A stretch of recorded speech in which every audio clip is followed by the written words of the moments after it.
करत होतो।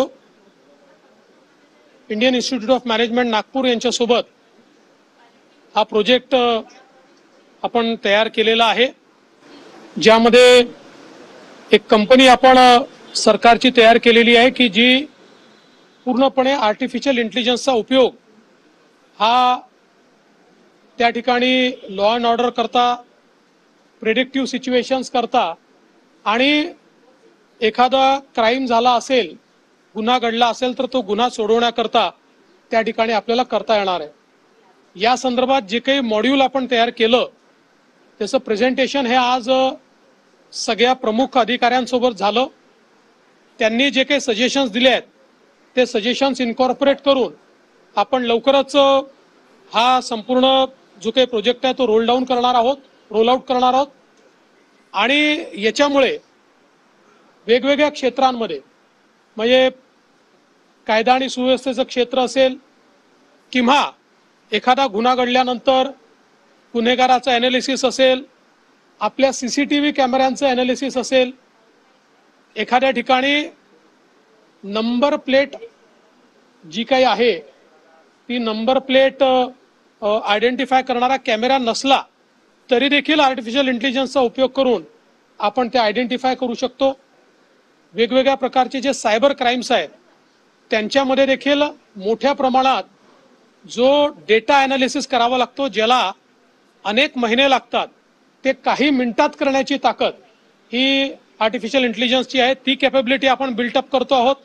यामुळे मोठ्या प्रमाणात क्राईम सॉल्व्हिंग करता आपल्याला त्याचा फायदा होणार आहे।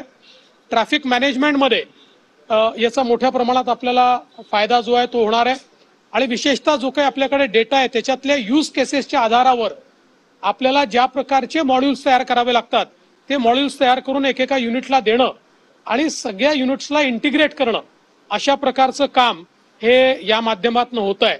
आपल्याला कल्पना आहे की देशातलं सगळ्यात आधुनिक सायबर डिटेक्शन सेंटर हे आपण आपलं सुरू केलेलं आहे, जे आता महापेला आपलं लवकरच सुरू होत आहे, जिची जवळपास सगळी आता काम पूर्णत्वाला चाललेलं आहे।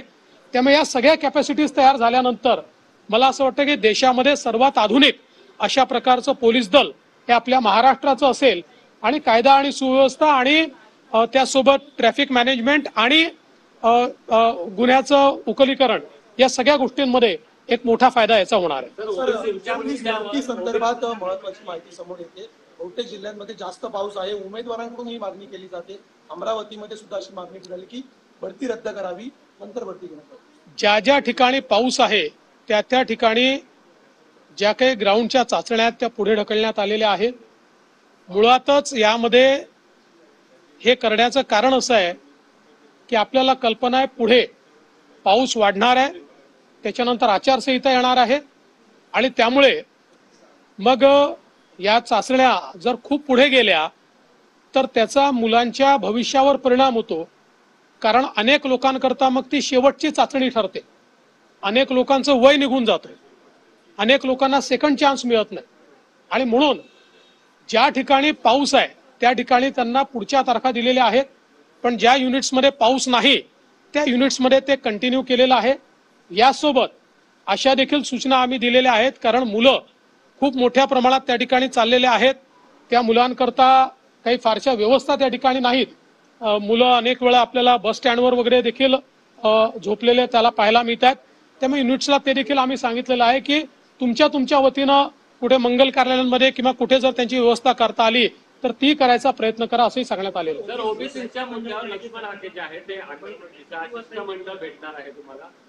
असे की आज माननीय मुख्यमंत्र्यांनी 5 वाजता शिष्टमंडळाला वेळ दिलेला आहे।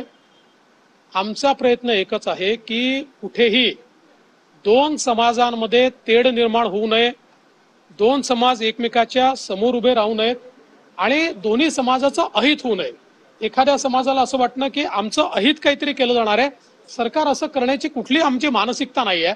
आपल्याला सगळ्यांना सोबत घेऊन जायचं आहे, सगळ्यांचे प्रश्न सोडवायचे आहे, ते कायद्याच्या चौकटीत सोडवायचे आहे। तसाच प्रयत्न राज्य सरकारचा असणार।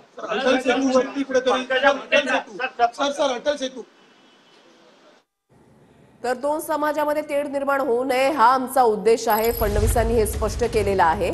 आणि त्यामुळेच संध्याकाळी 5 वाजता ओबीसींचं शिष्टमंडळासोबत बैठकीचं आयोजन करण्यात आलेलं आहे. मुंबईमध्ये ही बैठक पार पडणार आहे.